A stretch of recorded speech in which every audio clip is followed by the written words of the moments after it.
I think a new world order is emerging, and with it the foundations of a new and progressive era of international cooperation. We have resolved that from today we will together manage the process of globalization. Today, as you know, an international hurricane is sweeping the world. And so Gordon Brown went on to blame the global financial system, or at least its weaknesses, for the current crisis.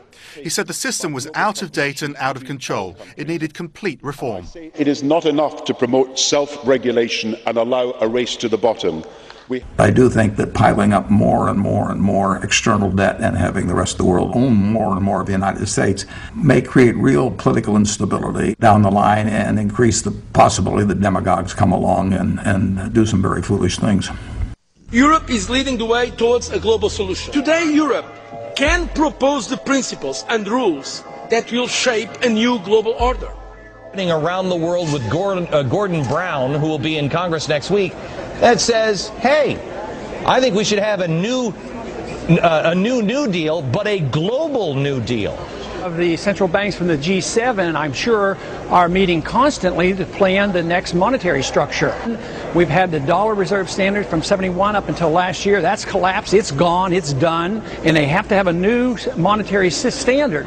And they're planning behind the scenes. But they want to control capital and they want to control the natural resources of the world.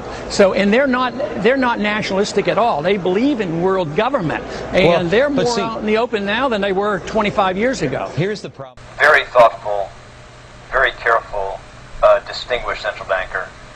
Generally find him sensible on every issue. But as I understand this proposal, it's a proposal designed to increase the use of the IMF's special drawing rights. And we're actually quite open to that suggestion.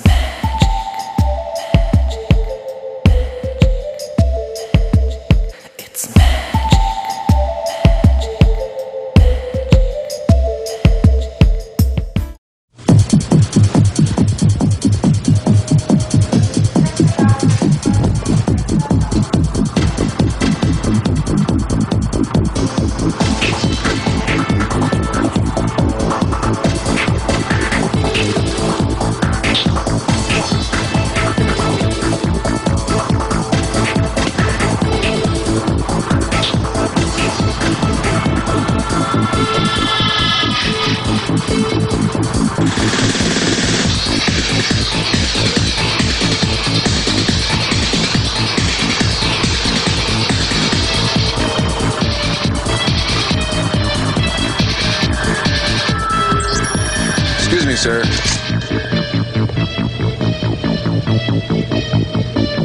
Forgot your receipt. Checkout lines. Who needs them? Have a nice day. This is the future of e-business.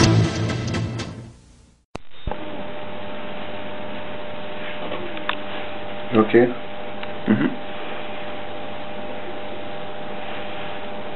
Equipped with one of those microchips so I can track him wherever he goes. That's the future of RFID and his plans for Verichip. Tommy Thompson, former Health and Human Services Secretary, and Scott Silverman, Chairman and CEO of Applied Digital. Gentlemen, thank you very much for being with us. We're doing a poll today. Would you have one of these things implanted in your arm or, I don't know, under your scalp or wherever you put it? You put it in your right arm. That Bureau, and I think we are going to control our borders a lot more effectively. We have a biometric card for all new guest workers. There is new technology out designed to tighten security and speed the flow of traffic on the country's northern border. It's called Radio Frequency Identification Technology, or RFID, passport cards, enhanced driver's licenses, and Nexus cards. By simply driving past a sensor, border agents can gather the information of everyone inside a car before they even get to the booth. Everyone will be required to have an enhanced driver's license. Kindly tell me what you're doing in the road. I'm with the help desk. You're lost. You're headed to Fresno. Fresno, right. This is the road to Albuquerque. How'd you know we were lost? The boxes told me. The boxes? RFID radio tags on the cargo. Helps track shipments. The boxes knew we were lost. Maybe the boxes should drive. Very funny.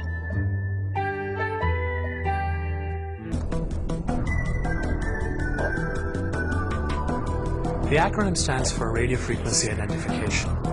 In our judgment, RFID will be the single most significant enabling technology to impact supply chain execution in the 21st century. Sequentially and uniquely identify every single product in the world. But put that same tag on a jet fighter, and we could read it at 1,000 miles per hour. We're actually talking about putting 1,000 chips attached to antennas simultaneously. Will economically fulfill the promise of mass identification.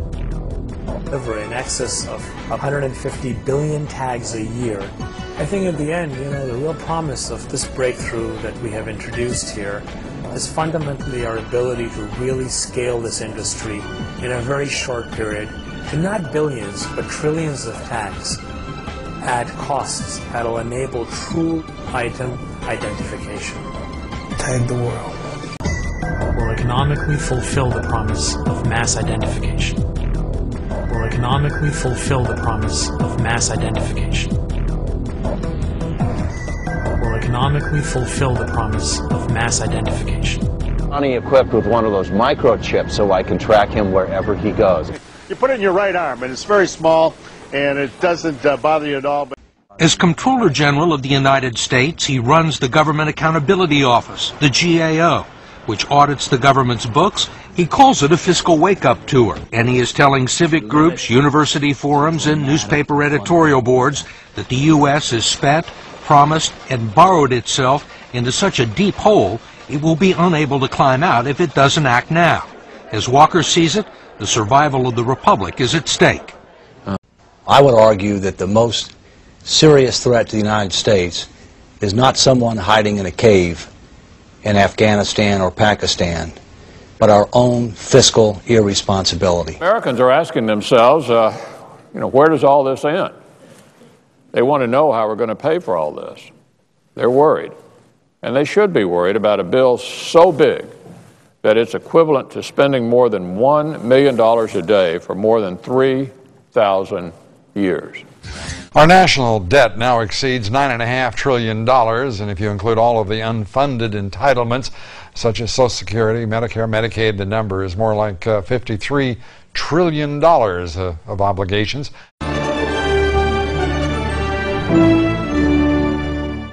This is David Martin. The Kansas National Guard isn't alone with its equipment shortages. According to the chief of the National Guard, it's a national epidemic. Listen to what he told a Senate committee last month about a Guard unit just returned from Iraq. He doesn't have a problem of old equipment. He has a problem of no equipment. His unit, when it came back in November, came back to 2 Humvees that were left because they were not good enough to go to war, not suitable to go to war, and that's the equipment that he has in his unit today. The rest of the Humvees were either destroyed, damaged, or left behind in Iraq. And according to the head of the National Guard Association, which represents 500,000 guardsmen, it's the same in every unit. Kansas is not an isolated situation. Every state is significantly below level for equipment across the National Guard.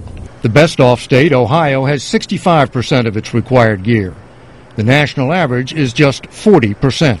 You name it, we are short of, this is meat and potatoes, basic items. And I'm talking about dozers, graders, loaders, backhoes, dump trucks. National Guard, is anybody home? As was painfully obvious in the aftermath of Katrina, equipment shortages translate directly to the speed with which the National Guard can respond to a national disaster or a terrorist attack. The lack of equipment makes it take longer to do that job, and lost time translates into lost lives, and those lost lives are American lives. The Guard has been promised $21 billion worth of new equipment, but even if the money comes through, it will take 5 years to get it all. David Martin, CBS News.